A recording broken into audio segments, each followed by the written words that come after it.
আমি যদি ভুল হয়ে আমাকে কারেক্ট করে দিবেন। 20 বছরে 20টা সূরা মুখস্থ করেছেন? কথা বলেন, ভয় পাচ্ছেন? 20 বছরে 20টা সূরা কি মুখস্থ করেছেন কখনো? 20টা হাদিস বলতে পারবেন? 20 জন সাহাবীর নাম বলতে পারবেন? নবীজির 11 জন স্ত্রীর নাম বলতে পারবেন? নবী সাল্লাল্লাহু আলাইহি ওয়াসাল্লামের জীবনী গ্রন্থ 2টার নাম বলতে পারবেন? কি করলেন সারা 20 বছর ধরে পড়াশোনা করে? কি পড়লেন সারা 20 বছর ধরে? এই যুব সমাজ কি দাজ্জালের বিরুদ্ধে দাঁড়াতে পারবে কখনো? ইহুদি খ্রিস্টান মুশরিকদের যে ঐক্য, এদের বিরুদ্ধে এরা দাঁড়াতে পারবে? এরা আল্লাহর পথে জিহাদ করবে কখনো? তাই মনে হয় আপনার? সুবহানাল্লাহ। কথাগুলো আমি আঘাত করতে এখানে আসিনি, আমি শুধু আপনাদের বিবেকটা জাগ্রত করতে এসেছি যে এমন একটা এডুকেশন সিস্টেম আপনাকে পড়াশোনা করিয়েছে যাতে করে আপনি আল্লাহর পথ থেকে সরে গেছেন এবং ইসলামের বুনিয়াদী বিষয়গুলো সম্পর্কে আপনার জ্ঞান নাই। ওযুর ফরজ কয়টা বলতে পারে না যুবক ছেলে, নামাজের ফরজ কয়টা, ওয়াজিব কয়টা বলতে পারে না। এই যুব সমাজ কিভাবে এদের বিরুদ্ধে দাঁড়াবে বলেন? নিজেকে প্রশ্ন করেন। 4, আপনার সামনে আরো কিছু টোপ দিয়েছে। নারী, কি দিয়েছে? নারী। কারণ যুবকদের সবচেয়ে আকর্ষণের বস্তুটা কি? একটা সুন্দরী মেয়ে, তাই না?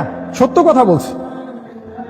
আল্লাহ পাক কোরআনে বলেছেন যুয়িনা লিন-নাস হুব্বুশ শাহাওয়াতি মিনান নিসা, মানুষের জন্য 6টা বস্তুকে সুশোভিত করা হয়েছে, তার মধ্যে 1 নাম্বার নিসা, মহিলা। মানে আমাদের কাছে সবচেয়ে পছন্দের জিনিস কি? একটা প্রিয়তমা সুন্দরী স্ত্রী, তাই না?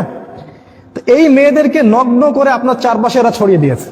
স্কুলে যাবেন নগ্ন নারী, কলেজে যাবেন নগ্ন নারী, চাকরিতে যাবেন, যেখানে যাবেন সেখানে, রাস্তাঘাটে হাঁটবেন, সব ন্যাংটা হয়ে ঘুরছে। আমাদের নবীজি বলেছেন শেষ জামানে এক শ্রেণীর মেয়ে আসবে যারা কাপড় পরেও ন্যাংটা থাকবে, থাকে না? এগুলা কি ব্যাখ্যা করার দরকার আছে? নবীজি বলেছেন তারা জান্নাতে যাবেও না, জান্নাতের গন্ধ কখনো পাবে না। কে বুঝাবে এই নারীদেরকে এই কথাটা? তো এই নারীদেরকে আমাদের চারপাশে এরা সহজলভ্য করে দিয়েছে। আর আপনি চাইলেই জেনা করতে পারেন, অল্প টাকার প্রয়োজন হবে। স্মার্টফোনে জেনা করতে পারেন, সেলফোনে জেনা করতে পারেন, প্রেম অ্যাফেয়ারে জেনা করতে পারেন, বয়ফ্রেন্ড গার্লফ্রেন্ড এই ফ্রি মিক্সিং এ জেনা করতে পারেন। তারা আপনার সামনে এই লোভনীয় টোপগুলো দিয়ে রেখেছে। তারপর আরো কি দিয়েছে? মাদক, হাতে হাতে মাদক সমস্ত যুব সমাজের। যখন ওরা হাতে হাতে মেশিন গান নিয়ে প্র্যাকটিস করে কিভাবে মুসলিমদেরকে মারবে, তখন আমরা ইয়াবা খাই বসে বসে। কথা বুঝতে পারছেন? ওরা প্র্যাকটিস করে, ওদের যুবকরা প্র্যাকটিস করে কেমন করে মুসলিমদেরকে ব্রাশ ফায়ার করে মারবে। ওই যে মিয়ানমারে মারে নাই, কাশ্মীরে মারতেছে না, ওই যে সিরিয়া দেখবেন, আফগানিস্তান, লেবানন, সব জায়গায়। আর আমাদের হাতে ওই যে ইয়াবা, তারপর আপনার ডাল, আপনার ফেন্সি ডিল, আপনার উমুক তমুক কি কি নাম আছে সব। জি জি, সুবহানাল্লাহ। এগুলো নিয়ে কখনো ভেবেছেন? এটা হাসছেন আপনি? লজ্জা হওয়া উচিত আপনার, লজ্জা করা উচিত যে যখন তারা আমাদের বিরুদ্ধে ঐক্যবদ্ধ, তখন আমরা এই নারী, এই মদ, এগুলো নিয়ে ব্যস্ত আছি। আর যারা এদের পিতা মাতা, এরা সবচেয়ে অপদার্থ শ্রেণীর মানুষ এই পৃথিবীতে। এদের কবরে থাকা উচিত, এই পিতা মাতাদের কবরে থাকা উচিত। যারা পরিবারকে ইসলামী অনুশাসন অনুযায়ী জীবনযাপন করতে পারে না, ব্যর্থ হয়, খালি খাও, হাগো আর এই বিয়ে শাদী করার, বাচ্চা পয়দা করো, এদের দ্বারা এই পৃথিবীর কোনো উন্নয়ন সম্ভব না। এদের দ্বারা মুসলিম উম্মাহ কেন, সমাজ, দেশ, জাতি কিছুই পাবে না। এরা আবর্জনা এই উম্মার জন্য। এরা মাটির তলে চলে যাওয়াই ভালো। এই মাদক দিয়ে আপনাকে তারা ব্যস্ত রেখেছে। আরো আপনাকে ব্যস্ত রেখেছে এরা মিডিয়া দিয়ে। সারাদিন দেখবেন চোখের সামনে নাচ গান, টিভি সিরিয়াল চলছে। জুয়া দিয়ে, এই যে এখন স্মার্টফোন দিয়ে, সারাদিন স্মার্টফোন, একটা স্মার্টফোন একটা জগৎ, একটা স্মার্টফোন একটা জগৎ। এটা আপনার চিন্তার শক্তিটা নষ্ট করে দিয়েছে। ঠান্ডা মাথায় আপনি এখন চিন্তা করতে পারবেন না, আপনার মাথা এখন পাজলড। ইউটিউব দিয়ে, ফেসবুকিং দিয়ে, জেনা দিয়ে, মদ দিয়ে, সব কিছু দিয়ে তারা আপনাকে ব্যস্ত রেখেছে। এর ফলে কি হয়েছে জানেন? এর ফলে দাজ্জালের ওই উদ্দেশ্যটা সফল হয়েছে। কোনটা? দাজ্জাল চেয়েছিল, তার অনুসারীরা চেয়েছিল আপনার ভিতরের যে নূর আছে হৃদয়ের মধ্যে, কলবে ঈমান নূর, এটা যেন অন্ধকার এবং জুলুমাত দিয়ে প্রতিস্থাপিত হয়ে যায়। এখন আপনি আর চাইলেও দিনের জন্য চিন্তা করতে পারেন না। আপনার ভিতরে আল্লাহর জন্য কান্না আসে না, সেজদায় কাঁদতে পারেন না, আল্লাহর দিকে চোখ তুলে, আসমানের দিকে চোখ তুলে তাকাতে লজ্জা লাগে। আপনার মনে হয় যে আমি এত পাপী, কেমন করে তাকাবো? আপনি বুঝতে পারছেন আমার আমলনামা পাপে ভর্তি হয়ে যাচ্ছে। আপনার ভিতরের যে ইন্টারনাল যে হার্টটা ছিল, এটা করাপ্টেড হয়ে গেছে। এবং তারা এটাই চেয়েছিল যে আপনার ভিতরের নূর যেন নষ্ট হয়ে যায়। আল্লাহ পাক কোরআনে বলেছেন কদ আফলাহা মান যাক্কাহা, তারাই সফল যারা ভিতর থেকে পরিশুদ্ধ হয়েছে। ওয়া কদ খাবা মান দাসাহা, সে ব্যক্তি ধ্বংস হয়ে গেছে যার অন্তরটা ধ্বংস হয়ে গেছে। আর এই প্রতিটা বিষয় দিয়ে তারা আপনার রূহটাকে নষ্ট করে দিয়েছে। দাজ্জালের অনুসারীরা আপনার রূহটাকে, আত্মাটাকে নষ্ট করে দিয়েছে। খেয়াল করে দেখবেন আপনার চোখ দিয়ে পানি আসে না, একটা অন্যায় পাশে দেখলে আপনার গায়ের রক্ত গরম হয়ে যায় না, উম্মার মানুষদেরকে যখন অন্যায়ভাবে হত্যা করা হচ্ছে, আপনার ভিতরে কোনো ফিলিংস জাগে না। আপনি খেয়াল করে দেখবেন যে আপনি ঘন্টার পর ঘন্টা পর্নোগ্রাফি দেখছেন, জিনা দেখছেন, 3x দেখছেন, কিন্তু আপনার ভিতরে কোনো ফিলিংস কাজ করে না, মানে কোনো অনুশোচনা কাজ করে না, কারণ আপনার ভিতরটা নষ্ট করে দিয়েছে তারা। আল্লাহ রসুল বলেছেন, যখন মানুষ একটা পাপ করে কলবে একটা দাগ পড়ে, আরেকটা পাপ করে আরেকটা দাগ পড়ে, আরেকটা পাপ করে আরেকটা দাগ পড়ে। যদি তওবা করে দাগ উঠে যায়, তওবা না করলে দাগ পড়তেই থাকে পড়তেই থাকে, এক পর্যায়ে এই কলবটা দুর্গন্ধযুক্ত কলব হয়ে যায়।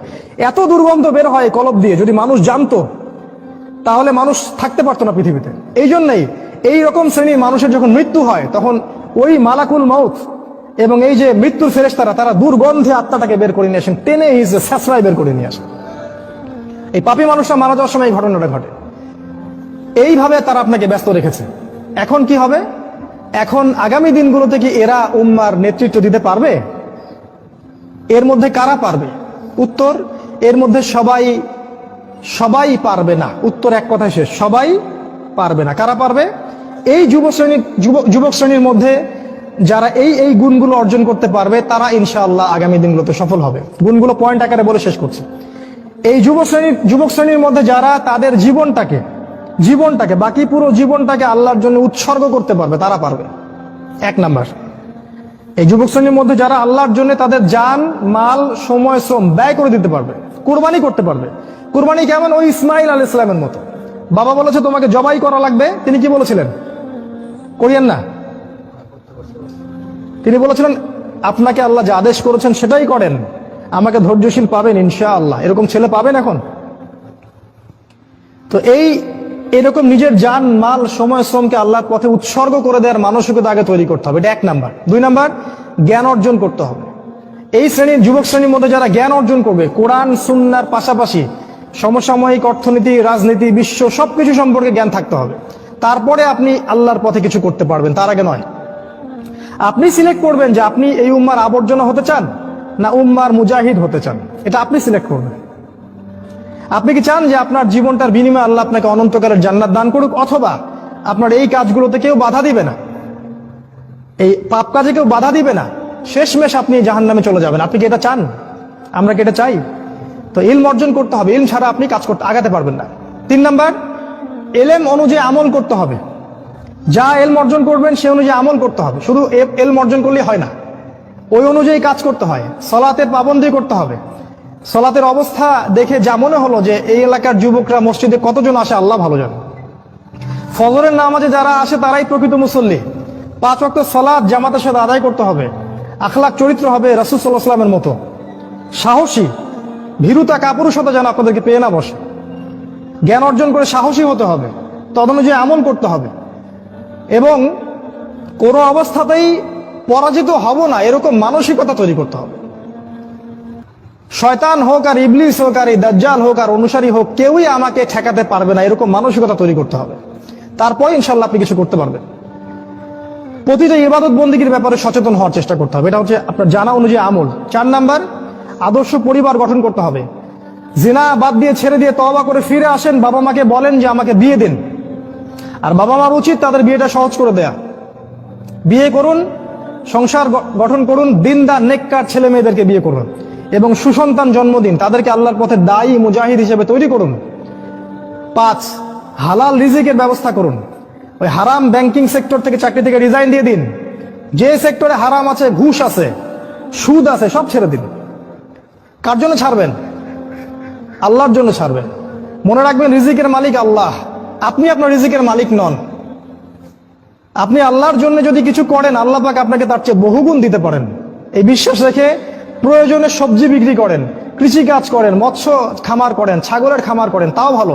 তারপরেও হারাম রিজিকের দিকে যাবেন না। অনুরোধ করছি ভিতর থেকে, মানে আল্লাহর দোহাই দিয়ে অনুরোধ করছি, হারাম রিজিকে যাবেন না। সারা জীবনের ইবাদত নষ্ট হয়ে যাবে, সারা জীবনের।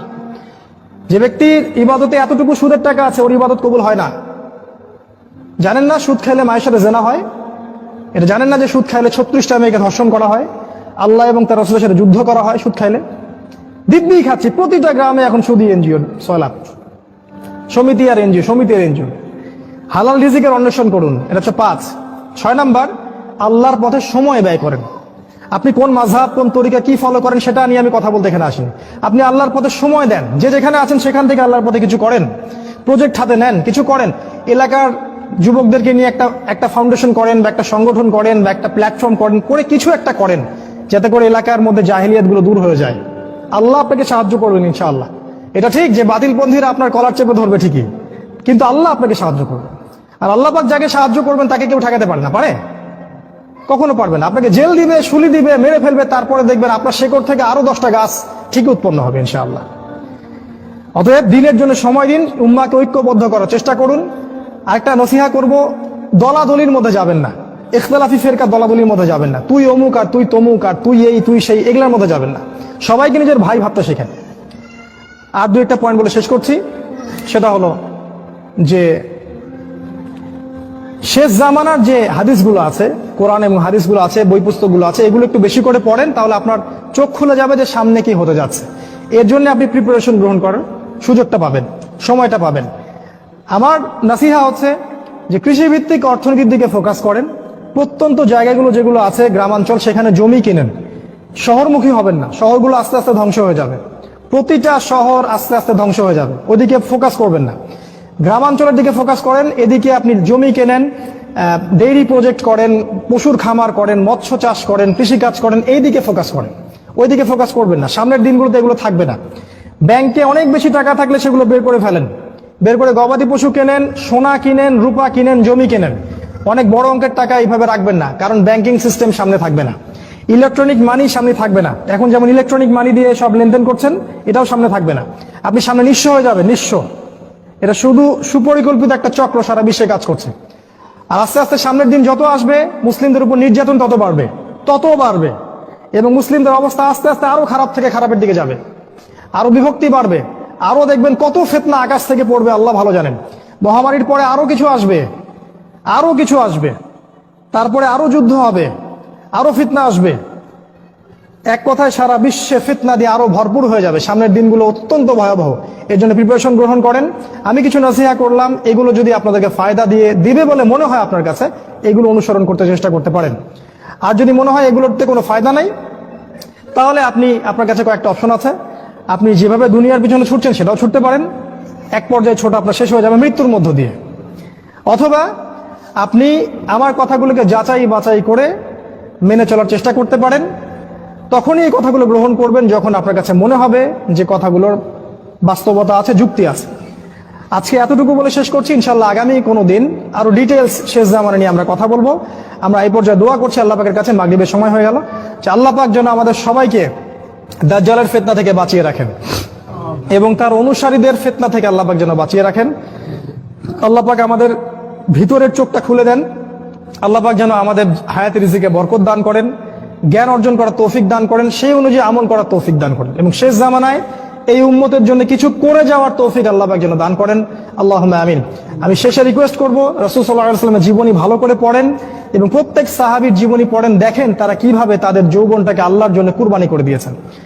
উগ্র পন্থায় যাবেন না, শৈথিল্য পন্থাও যাবেন না, মধ্যমপন্থী হন। আগামী দিনগুলোর জন্য প্রিপারেশন গ্রহণ করুন। আল্লাহ পাক আমাদের সবাইকে তৌফিক দান করুন। আল্লাহুম্মা আমিন। আকুলু কওলি হাযা আস্তাগফিরুল্লাহ লি ওয়া লাকুম ওয়া লিসাইরিল মুসলিমিন। বারাকাল্লাহু লানা ওয়া লাকুম বিল আয়াতিল হাকীম। ইন্নাহু তাআলা জাওয়াদুন কারীমুর রাউফুর রাহিম।